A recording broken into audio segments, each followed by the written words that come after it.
এটাকে তুলে রাখতে হবে তো ভালো লাগবে দেখতে।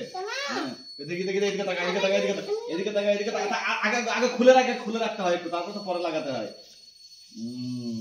কোমরে হাত দিয়ে দাঁড়া একবার, কোমরে হাত দিয়ে অন্ধকারে যেদিকে মুখ করে দাঁড়া এদিকে যা।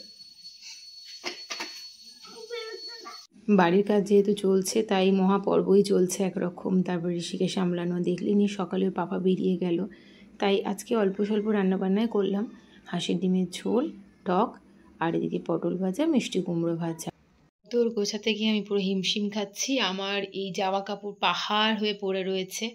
নিচের তো জামা কাপড়গুলোকে মোটামুটি গুছিয়ে ফেলেছি, আর আলনাটাকে ওই ঘর থেকে এই ঘরে নিয়ে এসেছি। কিন্তু গল্পের চোটে আমি আজকে মিস্ত্রি তো এসেছিল, কিছুটা কাজ হয়েছে, পুরোপুরি কমপ্লিট হোক তারপরে আপনাদেরকে দেখাবো। ফার্স্ট ওয়াশরুম থেকে স্টার্ট করেছি, কারণ আমাদের হাতে আর বেশি দিন ছুটি নেই, ছুটি প্রায় শেষের মুখে। ওয়াশরুমটা সব থেকে বেশি আমাদের দরকার।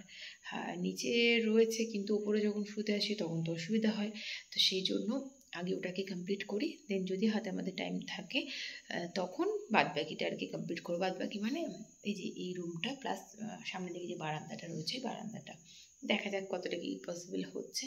তবে আজকে আপনাদেরকে আমি দেখাবো না যে কতটা কমপ্লিট হলো, ফুল লুকটা আপনাদের সঙ্গে আশা করি কালকে হয়ে যাবে মোটামুটি। কালকে ফুল লুক না হলেও যতটুকু হবে ততটুকুই আপনাদের সঙ্গে শেয়ার করব। আর তারই সঙ্গে আজকে ব্লগটাকে এখানে এড করছি। দেখা হবে কালকে নতুন একটা ব্লগের সঙ্গে নিয়ে। সবাই ভালো থাকবে, সুস্থ থাকবে। Bye bye everyone and good night.